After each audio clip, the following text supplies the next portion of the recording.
tanggal 15 Agustus 1945, Kaisar Hirohito memerintahkan penghentian permusuhan terhadap sekutu. Setelah sebelumnya, yaitu pada tanggal 14 Agustus 1945, sekutu menjatuhkan bom atom di kota Hiroshima dan Nagasaki. Berita tentang gencatan senjata yang dilakukan oleh Jepang ini disiarkan di radio Jepang dari Tokyo. Ternyata siaran tersebut tertangkap di Indonesia dan Sultan Syahrir mendengarnya.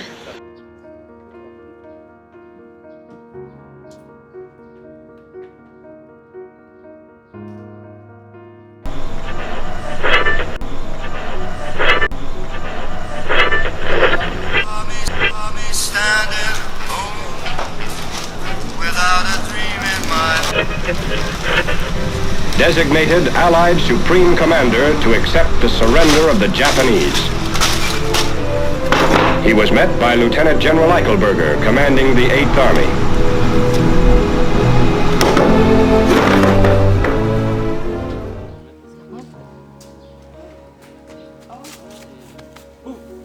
Apakah kalian sudah dengar berita tentang kekalahan Jepang? Belum, Bung. Apa yang telah terjadi dengan Jepang? Dari yang kudengar, sekutu telah menjatuhkan bom di kota Hiroshima dan Nagasaki. Oleh sebab itu, Jepang melakukan gencatan senjata. Kalau begitu, kita harus segera memproklamirkan kemerdekaan. Benar itu. Negara Jepang tidak ada lagi wewenang di negara kita. Kita harus memanfaatkan momentum ini. Setelah mendengar berita kekalahan Jepang, Hairul Soleh segera merencanakan pertemuan dengan anggota golongan muda lainnya untuk membicarakan masalah proklamasi kemerdekaan. Pertemuan ini dilangsungkan di Jalan Pegangsaan Timur nomor 17 Jakarta pukul 8 malam waktu Indonesia Barat. Teman-teman sekalian, sudahkah kalian mendengar berita tentang kekalahan Jepang? Belum kawan, dari mana engkau tahu tentang itu? Barusan, saya dan Sukarni berkumpul dengan Syahrir yang mendengar siaran radio dari Jepang yang memberitakan tentang gencatan senjata itu. Berarti negeri kita dalam kondisi baku power. Benar, demikian saya mengumpulkan kalian semua di sini untuk membicarakan masalah itu. Kita harus memanfaatkan situasi ini untuk memproklamirkan kemerdekaan. Tepat sekali. Kalau begitu, kita harus membagi tugas. Wikana dan Hairul pergi ke rumah kediaman Soekarno untuk memberi tahu kabar ini. Saya dan Bung Darwis akan memerintahkan anggota pemuda lainnya untuk merebut kekuasaan dari Jepang. Kediaman Soekarno, Jalan Pegangsaan Timur nomor 56 Jakarta pukul 10 malam waktu Indonesia Barat. Terjadi perdebatan serius antara golongan pemuda dengan Soekarno. Assalamualaikum. Waalaikumsalam. Apakah Bung Karno dan Bung Hattanya ada? Kami ingin menemuinya. Mereka ada keperluan apa? Tunggu sebentar ya, akan saya panggilkan.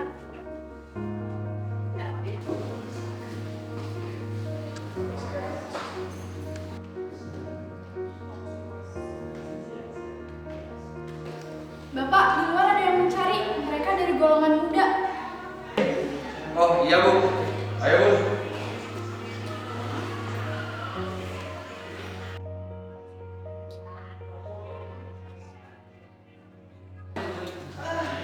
Ada keperluan apa kalian ke sini? Kita harus segera memproklamirkan kemerdekaan sekarang, Bung. Tidak, ini batang leher.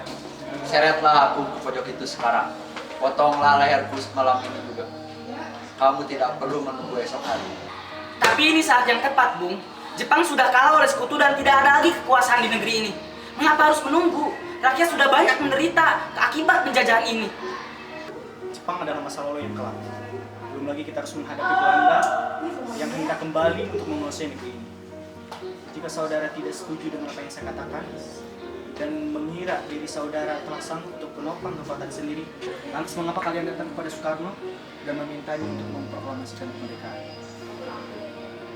Apa kita harus menunggu Jepang untuk memerdekakan bangsa ini? Kita bangkit. Kita bisa, Bung. Kita harus bangkit dan memproklamirkan kemerdekaan sendiri. Lihatlah, Jepang sendiri sudah kalah dalam perang sucinya. Kekuatan segelintir ini tidak akan mampu melawan armada perang Jepang.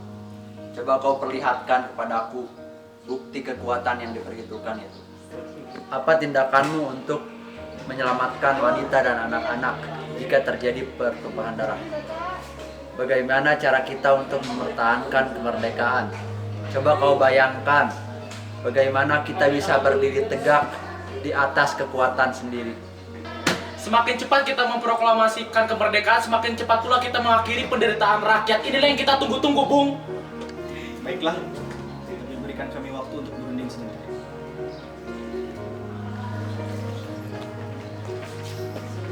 Kemudian, para anggota golongan tua yang berada di kediaman Soekarno langsung membicarakan permasalahan tersebut. Bagaimana ini, Bu? Para pemuda menuntut untuk segera memproklamasikan kemerdekaan. Tapi kita tidak boleh gegabah, Bu. Kita butuh waktu untuk mempersiapkan semuanya dengan matang agar tidak terjadi sesuatu yang tidak diinginkan. Saya setuju. Menurut saya, yang terpenting sekarang adalah menghadapi sebetulnya yang hendak untuk berkuasa di negeri ini. Selain itu, masalah ini akan dibicarakan di sidang PPKI nanti. Ya lagi pula mereka masih muda. Pemikiran mereka terlalu pendek. Kita harus memikirnya ke depan untuk mempersiapkannya dengan matang. Kalau tidak, bagaimana nanti jika semuanya berantakan? Selesai berunding, para golongan tua segera menemui para anggota golongan muda yang menunggu di luar ruangan.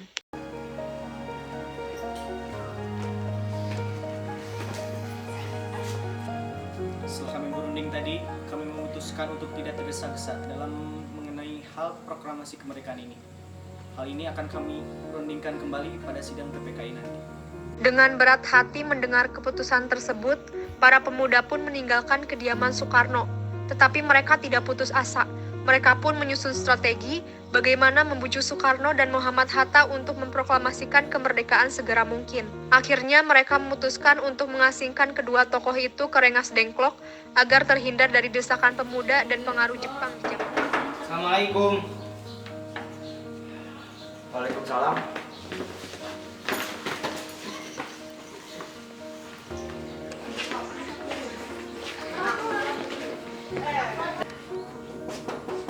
Assalamualaikum. Jadi bisa guys.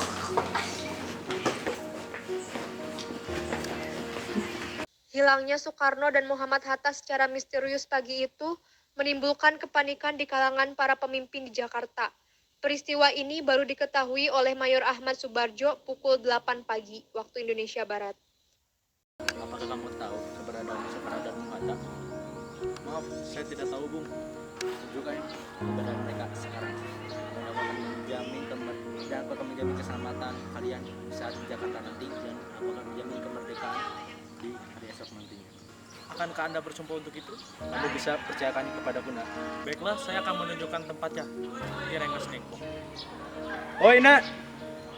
Maaf, saya Pak. Tolong antarkan kami ke tempat Rengas Dengklok.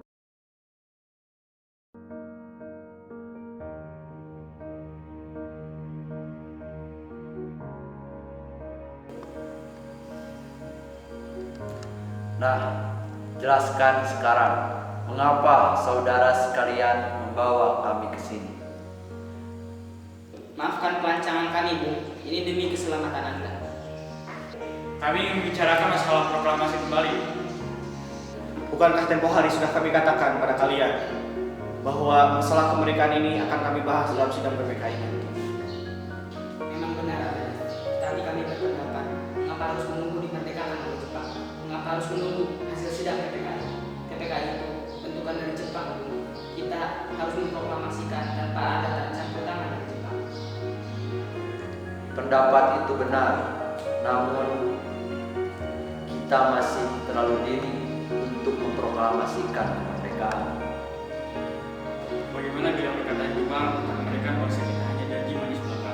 Apa yang akan Anda lakukan? Apakah akan selamanya menunggu janji itu? Kita harus memproklamasikan kemerdekaan Indonesia sekarang juga demi rakyat yang sudah bertahun-tahun terbelenggu oleh penjajahan Jepang.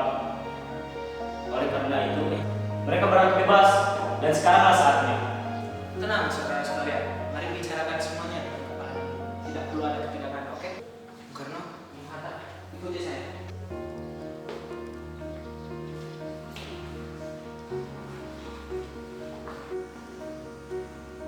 Saya mengerti perhitungan Anda berdua mengenai proklamasi ini. Kita memang belum memikirkan semuanya dengan matang. Tapi saya yakin kita bisa bangkit dan memanfaatkan situasi ini. Apa yang mereka katakan benar adanya. Tapi apakah kita bisa? Akankah semua ini mungkin dilakukan? Tentu mungkin, Bu. Asal kita berusaha, kita akan menemukan jalan keluarnya. Lagi pula, para pemuda di Jakarta sedang menyusun strategi pertahanan untuk mencegah serangan dari Jepang dan sekutu yang tidak menerima dengan proklamasi bangsa kita. Baiklah, saya setuju. Kita akan memproklamasikan kemerdekaan tanpa ada campur tangan Jepang. Pada pukul 5:30 sore waktu Indonesia Barat, rombongan dari Jakarta tiba di Rengas Dengklok untuk menjemput Soekarno dan Muhammad Hatta.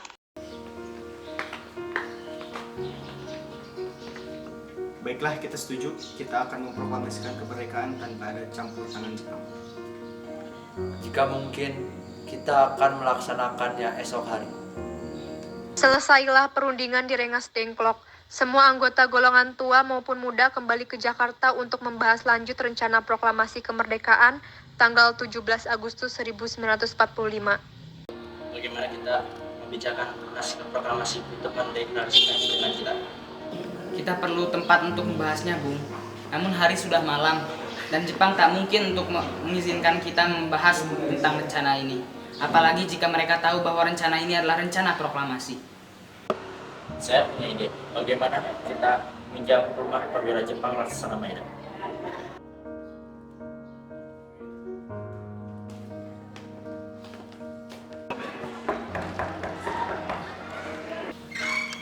Ada apa ya? Kami ingin bertemu dengan Laksana Maeda. Baiklah, tunggu ya, saya panggilkan.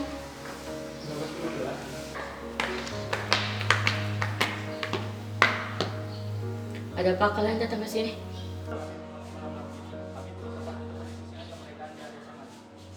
Benarkah begitu? Kalau begitu, silakan masuk.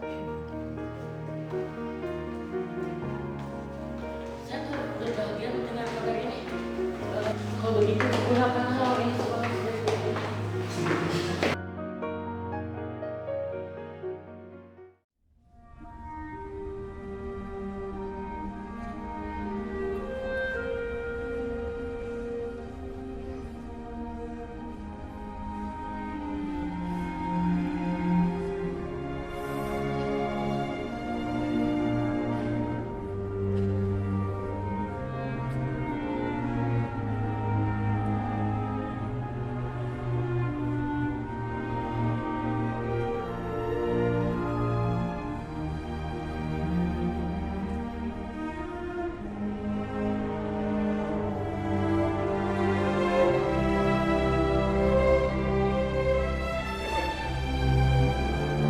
Rumusan teks proklamasi dilakukan di rumah makan Maeda. 3 eksponen pemuda yaitu Soekarni, Sudiro, dan BM Diah menyaksikan Soekarno, Muhammad Hatta, dan Mayor Ahmad Subarjo membahas perumusan naskah proklamasi. Acara perumusan naskah proklamasi berjalan lancar. Tidak ditemukan kesulitan untuk menemukan rumusan yang tepat. Sebagai hasil pembicaraan mereka bertiga, diperolehlah rumusan yang ditulis tangan oleh Soekarno. Pada tanggal 17 Agustus 1945, pukul 4 pagi waktu Indonesia Barat, dibacakanlah rumusan naskah proklamasi untuk yang pertama kalinya di depan para hadirin yang berada di rumah Maeda yang langsung disetujui. Namun kemudian timbullah persoalan tentang siapa saja yang akan menandatangani naskah proklamasi. Menurut saya, seharusnya naskah ini tidak ditandatangani oleh anggota PPKI. Memang kenapa? Lantas siapa yang akan menandatangani? PPKI kan lembaga bentukan Jepang. Kita sudah sepakat tadi untuk tidak mengikut campurkan Jepang dalam proklamasi ini. Oh benar. Bagaimana ini, Bu? Adakah dari saudara sekalian yang memiliki pendapat untuk menyelesaikan masalah ini? Bagaimana jika naskah ini ditandatangani oleh hadirin yang datang saat ini? Seperti Amerika ketika menandatangani teks deklarasi. Jangan! Kita harus berbeda dari bangsa lain. Kita tidak boleh meniru. Lalu, bagaimana Bung Karno? Karena ini semua atas jasa-jasa Indonesia, berarti atas nama bangsa Indonesia. Saya setuju dan saya punya usul yang menandatangani teks hanya 2 orang saja, yaitu Anda dan Bung Hatta sebagai wakil dari bangsa Indonesia. Bagaimana? pendapat yang bagus. Bagaimana hadirin? Setelah semuanya setuju, Soekarno memerintahkan Sayuti Melik untuk mengetik teks proklamasi. Tolong kau ketik teks proklamasi. Jagalah teks ini. Apakah di sini ada reseptif?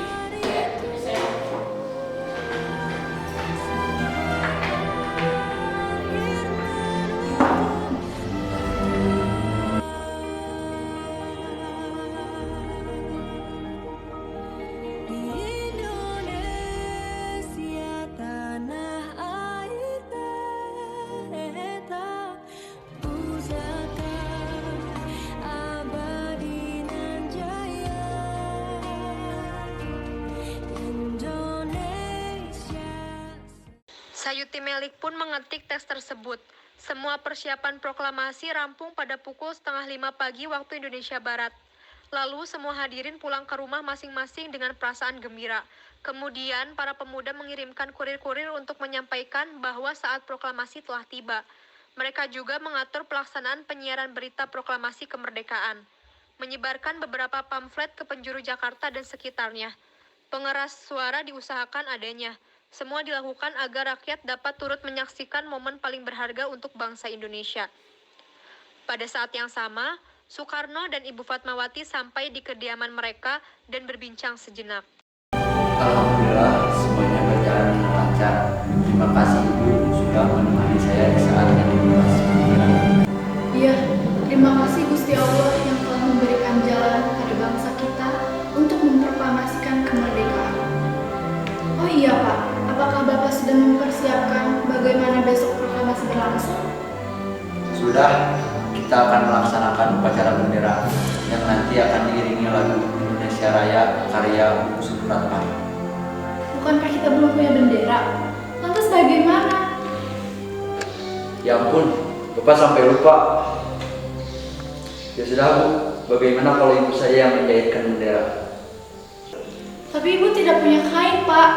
Kain yang Ibu punya hanya kain berwarna merah dan putih. Tentu saja, buatlah bendera yang sederhana. Yang penting, kita sudah berusaha menginginkannya. Baiklah Pak, dan Ibu punya ide. Bagaimana kalau kita namakan bendera itu Sang-Saka Merah Putih?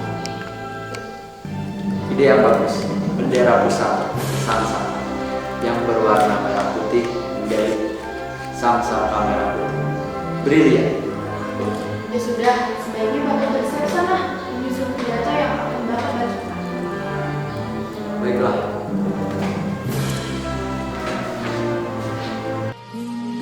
Indonesia tanah air beta, pusaka abadi nan jaya.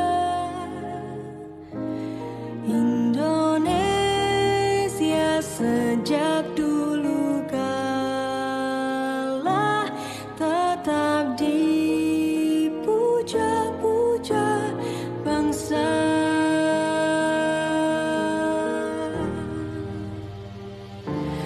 Di sana tempat lahir beta, dibuai dibesarkan bunda, tempat berlindung di hari tua sampai akhir menutup mata.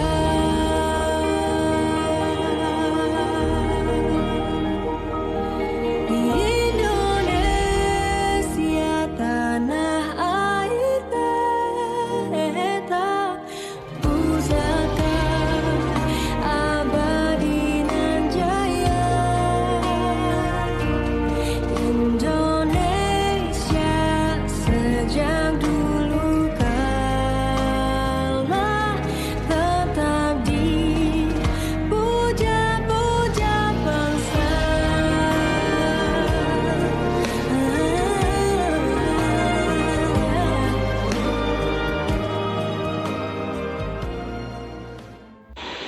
Sesaat sebelum upacara dimulai. Trimurti, tolong Anda kibarkan bendera merah putih. sebagai tanda awal kejayaan bangsa ini.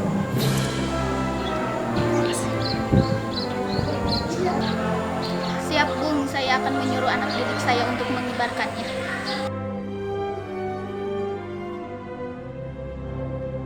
Tiba saatnya upacara proklamasi kemerdekaan Indonesia. Tokoh-tokoh pejuang Indonesia telah hadir di lokasi. Di antaranya yaitu Mayor A.A. Maramis, Hos Cokro Aminoto, Oto Iskandar Dinata, Ki Hajar Dewantara, Muhammad Tambruni, dan lain-lain. Suasana menjadi sangat hening. Soekarno dan Hatta dipersilahkan maju beberapa langkah dari tempatnya semula. Soekarno mendekati mikrofon dengan suaranya yang lantang dan mantap. Soekarno pun membacakan pidato pendahuluan sebelum beliau membacakan teks proklamasi.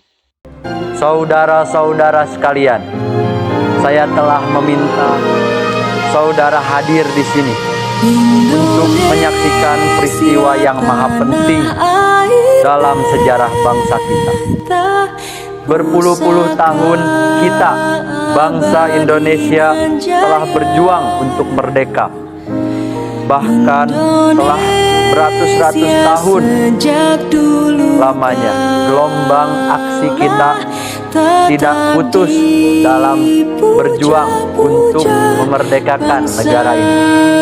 Kita jatuh bangun menyusun kekuatan untuk menggapai cita-cita bangsa Indonesia terbebas dari penjajahan. Malam kami para pemuka-pemuka rakyat Indonesia dari berbagai penjuru bergabung untuk memusyawarahkan, dan permusyawaratan itu seia sekata berkata, inilah saatnya bagi kita untuk mengobarkan api revolusi kemerdekaan Indonesia. Saudara sekalian, dengan ini kami menyatakan kebulatan tekad ini. Dengarkanlah proklamasi kami.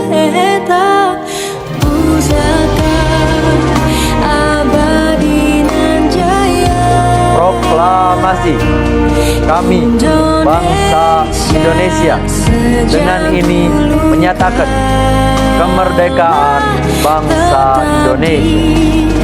Hal-hal yang mengenai pemindahan kekuasaan dan lain-lain diselenggarakan dengan cara seksama dan dalam tempo yang sesingkat-singkatnya. Jakarta, hari 17 bulan 8 tahun 45, atas nama bangsa Indonesia. Soekarno Hatta.